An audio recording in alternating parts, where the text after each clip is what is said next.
All right. Welcome, sports fans. Literally one of the best weekends of the year. It's the divisional round in the NFL. All you gambling junkies, all you people out there on FanDuel and Sports Kings. Oh, I'm telling you, it's the new opioid epidemic. You know, I've gambled. I've done sports for 40 years, almost 40 years. And I will tell you, it's literally like going out with the smoking hot girl who treats you bad. It's like you just can't let go. And you can have 10 losers, but boy, when you hit that winner, it all comes together. Everything in the universe aligns. Oh, I had the right analysis. I had the right blah, blah, blah. Little did you know the ref was crooked, and that's the only reason you won. But, you know, I digress. We finally got through the wild card round. I was surprised Minnesota went out so easily. I live in Los Angeles. I watch the Rams every week. I think they're a lot better than I think they are. I think Matthew Stafford, there's something about that kid. And I think him with Sean McVay, there's something there. You know, I mean, they figured out each other. And honestly, I looked at that team, especially after Aaron Donald left. I thought, man, this team, they're going to be lucky to get 7 wins. They were competitive all year. Yeah, they had some games in the beginning where they lost. They lost to Minnesota. They lost to Philadelphia. But, you know, they played well. They really circled the wagons. They came back. So tomorrow, I'm going to make picks. Yeah.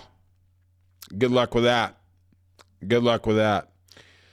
Well, tomorrow we got Houston invading Kansas City. Line 7.5. Over-unders 41.5. First thing I think of is Kansas City's had 3 weeks off. We can't count the last game in the regular season. They kind of did a no-do. You know, it's the mob work schedule. The no-show, no job. One interesting statistic I saw this year is Kansas City's margin of victory is 7.1 a game. Kansas City didn't look good all year. They just didn't. You know, they lost in Buffalo. They just didn't look like the Kansas City we knew. You know, the victory in San Francisco, still a little lukewarm. You know, we're trying to figure it all out. But I've seen this story before. Yeah, I saw it last year. God bless my mom. She couldn't get on Kansas City before the playoffs started. 10-1. God bless her. Thank you, Mom. Take my mom up there. Let me tell you, they're rascals. But, boy, she sure hit gold with that one. She's like, oh, I like Mahomes. Well, Mahomes is the new Brady, right? You know, everybody loves him. Loves you when you're a winner, baby. Loves you when you're a winner. But last year, you know, they had to have a couple road wins to even get to the Super Bowl. And once they get there, you knew how that was going to end. Oh, we're down 3. Okay. Wonder if we're going to score a touchdown with Mahomes, Kelsey. Yeah. I'm looking at this year. They're dangerous. They're dangerous. Baltimore and Buffalo, they're going to beat each other up, man. They're going to be like 2 gay guys in a porn booth, man. They're just going to whack on each other, and one guy's going to come out, and he's probably going to get arrested and taken away anyway. So nobody's really going to survive it. That's a weird thing. Okay. But that is weird. Where did that come from? But I'm looking at the line, and honestly, I like the under. I really do. Kansas City, this isn't an offensive team. Weather's going to be cold. They're going to be rusty. Houston, I think they're going to shut them down. If I had to lean, I'd be taking the points. I'd lean towards the 7-5, but you know what? This is a game. Could be 21-3, 21-7, real easily. I like the under here. We move on. We got Washington at Detroit. Detroit minus 7.5. Over under 55.5.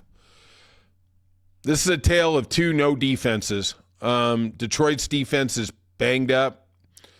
Hutchinson not coming back maybe until the Super Bowl if they get there. I'm looking at that Detroit, and I know they had a really, really good game against Minnesota at the end. Aaron Glenn's now on all the hot list. I don't know who would hire that guy. If you're going to give me a defensive coach I got to hire, I'd be going with Spagnuolo or Flores, but, whatever. I'm not stopping Aaron Glenn from getting a job, okay? Like I got that power. 20 listeners, I'm going to get it. The statistic that jumps out to me here is Washington hasn't lost by double digits since week 1 of this year. They're finding a way. Dan Quinn is a guy. He's a grinder. This is the kind of game I could see a backdoor cover. They're down by 14. They're down by 17. They score a field goal. They score a touchdown, and, man, you're within the hook. Detroit's defense is banged up. I do like their coach. I hope he gets over that hangover of last year of always going for it, because at some point you got to pull the rein back and you got to win. I'd rather be conservative and win than liberal and lose. Go to the third game. We got our Los Angeles Rams on that emotional high after Minnesota going against the Eagles. Eagles are -6. Over-under's 43.5. They're projecting cold weather, snow. This is a team, Philadelphia, that beat the Rams 37-20 just 2 months ago in Philadelphia. It's a big thing. They got a better running attack. They just got a better team. The only caveat I have about the Rams is Stafford is the best player on the field. I'm not the big Stafford fan, but numbers are numbers. And this guy knows how to roll. I thought they were going to suck this year. He turned it around. He did it. I don't know. I'm looking at Stafford's playoff record. It's 4-4 with the Rams. Got him to a Super Bowl. Won a Super Bowl. That's something. I think Philadelphia has considerably the better team. But I think Stafford is a big equalizer because he is the better quarterback. Really, at the end of the day, Jalen Hurts. Let me tell you something. In the 4th round of this upcoming draft, they're going to be getting another quarterback. Does he make the squad? I don't know. But they're looking at it. Here's the stat, and this is why I'm going with Philadelphia. In the last couple years, the team that played on the Monday wildcard game is 0-3 the next game. What are you going to say? I mean, numbers are numbers. And I like the Rams, but boy, you're going to Philadelphia, you're going to the cold, you're going to a team. Barkley, he's got a couple weeks rest. Here we go. Let's do this. And I'm laying the 6. I don't like it. I wish it was 5.5. Every bettor always wishes they had the half point, but you know what? I like it. I like the 6. And finally, the pre-Super Bowl game is we got Baltimore -1.5 at Buffalo. Snow possibly 51.5. Baltimore beat Buffalo 35-10 in week 4. Henry had a $199. He just mowed him over. I mean, it was like blitzkrieg, man. It was just, give me the ball. I'm going to run it down your throat. Yeah, I know Buffalo has a couple guys who are a little healthier, blah, blah, blah, blah, blah, blah, blah. But at the end of the day, are you going to bet against Henry and Lamar Jackson? Yeah, I think Josh Allen is the MVP. I think he's the best player in football. But I think there's a better team over in Baltimore.